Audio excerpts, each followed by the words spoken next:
J'imagine que tu te demandes souvent pourquoi j'ai si peu de likes sur mes posts. Et ce serait facile de blâmer l'algorithme, mais en réalité, il y a plusieurs raisons qui expliquent pourquoi tes likes ne sont pas au rendez-vous. Hello, je suis Laurence de Rapidly. Bienvenue sur notre chaîne où on publie chaque semaine une nouvelle vidéo qui t'apprend à utiliser les réseaux sociaux pour faire grandir ton business. Clique sur le bouton s'abonner si tu es prêt à travailler sérieusement sur tes publications. Avant de rentrer dans le détail des explications sur le pourquoi tu n'as pas assez de likes, il faut que j'évacue deux scénarios principaux. Le premier, c'est que tu as très peu d'abonnés. Imaginons moins de 500 abonnés.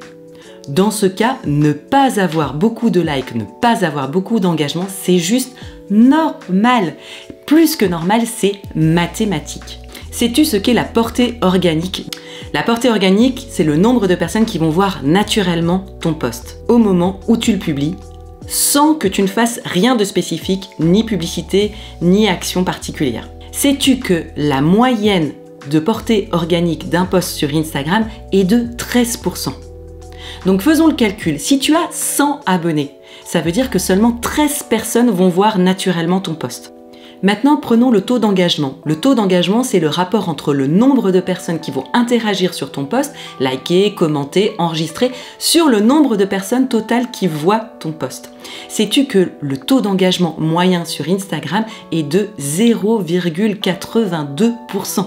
Donc arrondissons et prenons même un taux d'engagement moyen de 1%. Si je reprends mon exemple, donc tu as 100 abonnés, 13 vont voir naturellement ton post et seulement 1% en moyenne vont engager avec ton post. Ce qui fait 13 fois 1%, 0,13 engagements. Ce qui veut dire que globalement, tu devrais avoir 0,13 likes par post. Donc tu vois, c'est très peu. Donc si tu as moins de 500 abonnés, c'est normal d'avoir très peu d'engagement sur tes posts. C'est très difficile lié à la façon dont Instagram fonctionne aujourd'hui. Donc sois déjà content quand tu as quelques likes, un commentaire ici ou là ou des enregistrements. C'est déjà très bien. Donc lâche un peu les stats, continue à produire du bon contenu qui va petit à petit faire grandir ton compte et t'amener au-delà des 500 abonnés.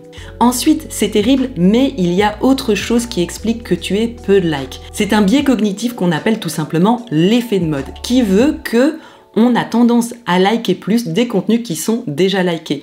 Donc en réalité, plus tu avances, plus tu progresses et plus ça va être facile d'engranger des likes parce qu'on a tendance, toujours à cause de cet effet de mode, comme les moutons, on a tendance à suivre le troupeau et ton post a beaucoup plus de chances d'être liké s'il a déjà des likes.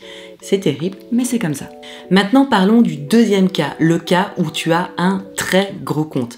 Il faut que tu saches que plus tu as d'abonnés, plus ton taux d'engagement va avoir tendance à baisser. Pourquoi ? Parce que tu attires simplement plus de curieux et donc tu vois bien, comme dans cette étude, que plus ton compte a un grand nombre d'abonnés, plus ton taux d'engagement va avoir tendance à baisser. Là aussi, c'est complètement normal. Maintenant, tu es un compte de taille moyenne, tu as plus de 1000 abonnés et moins de 50 000 aujourd'hui. Là, si tes posts n'ont pas suffisamment de likes ou que ton engagement est en baisse, il y a 4 raisons principales qui peuvent expliquer cette baisse. La première chose, c'est que tu oublies tout simplement de mettre un appel à l'action à la fin de tes publications qui invite tes abonnés à engager avec toi. Il faut que tu imagines que tes abonnés, quand ils sont en train de browser leur flux sur leur téléphone, ils sont assez distraits. Tous les contenus sont courts, donc on passe facilement d'un contenu à un autre. Donc si tu ne leur donnes pas l'occasion de s'arrêter pour réfléchir ou que tu ne leur demandes pas de te remercier d'avoir créé un contenu de valeur en likant tout simplement ou en mettant un commentaire, etc., ils ne vont juste pas y penser. Ce n'est pas qu'ils ne t'aiment pas, c'est pas qu'ils n'aiment pas le contenu que tu produises, mais simplement ils n'y pensent pas. Donc n'hésite pas à ajouter des appels à l'action à la fin de tes posts, à la fin de tes reels, peu importe le format, qui les invite à interagir avec toi, que ce soit en likant, en enregistrant, en commentant, en partageant. La deuxième raison qui peut expliquer que tes engagements sont en baisse, c'est que tu ne publies pas régulièrement sur ton compte. Le concept de régularité, il fonctionne comme celui des habitudes. Quand tu décides d'une nouvelle habitude, comme par exemple d'introduire une nouvelle routine matinale, un nouveau rituel du matin, ce n'est qu'avec la répétition qu'elle devient à la fois automatique et agréable. C'est la même chose pour tes abonnés avec le concept des réseaux sociaux. C'est parce qu'ils s'habituent à te voir de manière régulière qu'ils apprennent à te connaître, t'apprécient, apprécient ton contenu à sa juste valeur et te font confiance. Donc la régularité, elle est clé pour obtenir des likes.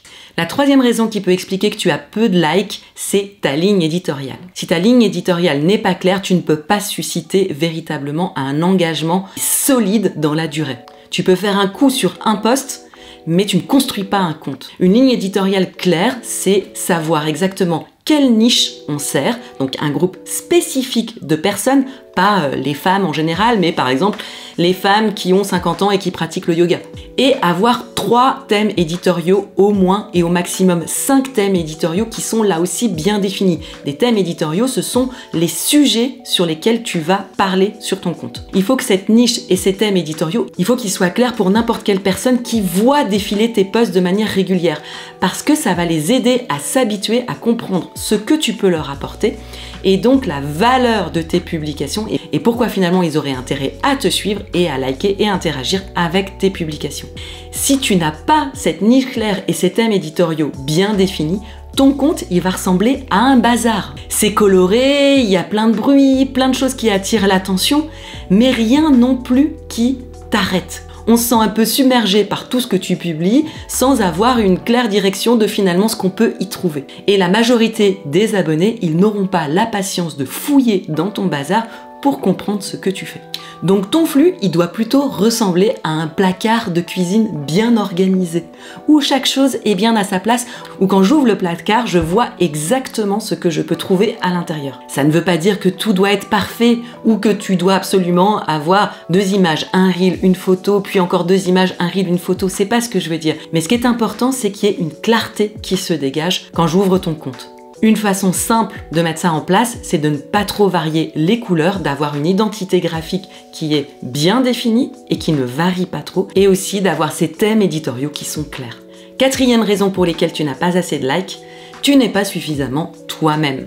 Il y a peu de contenu vraiment unique sur Instagram et c'est normal parce qu'en tant que créateur de contenu, tu vas t'inspirer de multiples sources et notamment de ce que tu peux voir sur Instagram ou de ce que tu peux voir ailleurs. Mais pour autant, ce qui fait qu'une personne va s'arrêter sur ton compte et pas sur un autre, c'est ce que tu vas y mettre de toi. Sinon, pourquoi il s'abonnerait à ton compte s'il y en a plein d'autres qui disent exactement la même chose. Donc chacun de tes posts, chacun de tes reels, chacune de tes stories doit refléter ta personnalité, tes expériences, ce que tu as appris de la vie, ce que tu as appris dans ton business, etc. C'est ça ce qui font que les gens s'arrêtent et ont envie de te suivre. Maintenant qu'on a passé ces 4 raisons en revue, il y a quand même des cas où tu as l'impression de cocher toutes les cases et pour autant les likes ne sont pas au rendez-vous. Et je vais être honnête, il y a simplement des moments comme ça. Il y a des moments où ça marche moins bien, ça arrive à tous les comptes, les moyens comme les gros. Dans ces moments-là, ce que je te recommande, c'est de te détacher de tes stats. Parce que ça draine de voir des stats qui sont pas bonnes. Donc arrête de les regarder tout simplement. C'est probablement le moment de tester de nouveaux formats, de nouveaux angles pour tes posts, peut-être de nouveaux designs, peut-être de faire plus de reels et un peu moins de posts, de tester un nouveau format vidéo. Bref, essaie d'être créatif et de te renouveler. C'est probablement aussi le moment de chercher de nouvelles sources d'inspiration. Et je te recommande peut-être de t'éloigner un peu d'Instagram pour ces sources d'inspiration. Regarde des vidéos sur YouTube, lis des livres dans ta niche ou dans ton domaine d'activité. Inspire-toi de ce que tes clients te racontent, de ce que tu vis tous les jours dans ta profession. Inspire-toi de domaines qui sont complètement différent du tien. Et ça va probablement renouveler ta créativité, te permettre de changer quelque chose dans ton compte qui peut faire remonter l'engagement. Ne sois pas trop pressé non plus quand tu testes de nouveaux formats, il faut aussi que tu laisses le temps à tes abonnés de s'habituer à ces nouveautés. Et surtout, ne désespère pas. Les traversées du désert, on en connaît tous, ça va finir par remonter. Si tu veux continuer sur le sujet des likes, je te recommande cette vidéo où je donne 10 astuces pour avoir des likes en 2022. Et si tu veux progresser dans ton mindset de créateur de contenu pour Instagram, je te recommande cette vidéo où je donne les 3 qualités nécessaires pour réussir. N'oublie pas de liker cette vidéo si tu l'as trouvée utile et de t'abonner pour ne pas rater les prochaines.